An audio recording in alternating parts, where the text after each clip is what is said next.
3 മാസം നീണ്ടുനിന്ന യുദ്ധം അവസാനിച്ചേക്കും. ഇറാനുമായുള്ള സമാധാന കരാർ ചർച്ചകൾ അന്തിമഘട്ടത്തിലെന്ന് യുഎസ് പ്രസിഡന്റ് ഡൊണാൾഡ് ട്രംപ്. യുഎസും ഇറാനും തമ്മിലുള്ള സമാധാന കരാറിന്റെ ഭൂരിഭാഗം നിബന്ധനകളും ചർച്ച ചെയ്ത് ധാരണയിലെത്തിയതായി ട്രംപ് വ്യക്തമാക്കി.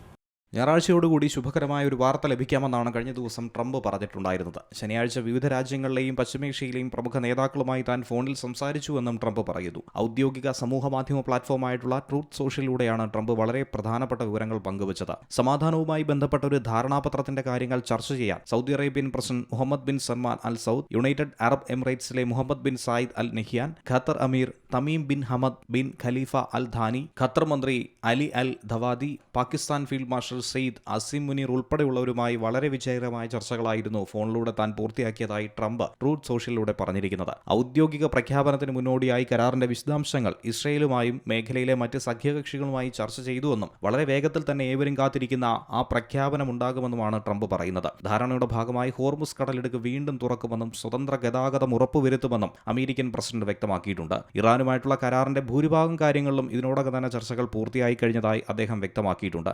കഴിഞ്ഞ ദിവസം റോയിറ്റേഴ്സിന്റെ റിപ്പോർട്ട് അനുസരിച്ച് 50% കാര്യങ്ങൾ പൂർത്തീകരിച്ചിരിക്കുന്നു. ബാക്കി 50%ത്തിലേക്ക് കടക്കുന്നുവെന്നാണ് സൂചന ലഭിച്ചിട്ടുണ്ടായിരുന്നത്. കരാറിന്റെ അന്തിമ വശങ്ങളെക്കുറിച്ചും വിശദാംശങ്ങളെക്കുറിച്ചുമുള്ള ചർച്ചകൾ ഇപ്പോൾ പുരോഗമിക്കുന്നുണ്ട്. അതേക്കുറിച്ചുള്ള ഔദ്യോഗിക പ്രഖ്യാപനത്തിന് തന്നെയാണ് ഇവരും കാത്തിരിക്കുന്നത്. എന്നാൽ ട്രംപിന്റെ വാദമാകട്ടെ ഇറാൻ പൂർണ്ണമായും തള്ളിക്കളയുന്നുണ്ട്. ഹോർമുസിനുമേൽ തങ്ങളുടെ നിയന്ത്രണം ഇപ്പോഴും ഉണ്ടെന്നാണ് ഇറാൻ വ്യക്തമാക്കുന്നത്. ഇറാന്റെ അനുമതിയുള്ള കപ്പലുകൾ മാത്രമേ ഇപ്പോഴും ഹോർമുസിൽ കടന്നു പോകുന്നുള്ളൂ. ഹോർമുസ് മേഖലയിൽ അമേരിക്കൻ സൈന്യം നിയന്ത്രണം ഏർപ്പെടുത്തിയിരിക്കുന്നത് മറ്റൊരു വശമാണ്. ആ നിയന്ത്രണം പിൻവലിക്കാതെ ഒരു കാരണവശാലും ഇറാനും പിന്നോട്ട് പോകില്ല. യുദ്ധം അവസാനിപ്പിക്കുന്നതിന് വേണ്ടിയാണ് ശ്രദ്ധ ചെലുത്തുന്നത് എന്നാണ് ഇറാന്റെ വിദേശകാര്യ മന്ത്രാലയ വക്താവ് ഇസ്മയിൽ ബഗായി പറഞ്ഞിരിക്കുന്നത്. 14 ഇന നിർദ്ദേശങ്ങളാണ് ഇറാൻ മുന്നോട്ട് വച്ചിരിക്കുന്നത്. അതിൽ ധാരണയിലെത്തിയാൽ മാത്രമാണ് സമാധാനം പുലരുകയുള്ളൂ, യുദ്ധം അവസാനിപ്പിക്കുകയുള്ളൂ. അതിൽ പ്രധാനപ്പെട്ട കാര്യങ്ങൾ അമേരിക്കയുടെ നാവിക ഉപരോധം അവസാനിപ്പിക്കേണ്ടതുണ്ട്. ഇറാന്റെ ആസ്തികൾക്ക് മേലുള്ള ഉപരോധം അത് വിട്ടു നൽകുന്നതുമായി ബന്ധപ്പെട്ട മറ്റ് പ്രശ്നങ്ങളൊക്കെ തന്നെ അവസാനിപ്പിക്കണമെന്നതാണ് ഈ 14 ഇന നിർദ്ദേശങ്ങളിൽ ഉൾപ്പെടുത്തിയിരിക്കുന്നത്. ഇറാന്റെ ആണവ പദ്ധതി സംബന്ധിച്ചുള്ള ചർച്ചകളെക്കുറിച്ച് ചില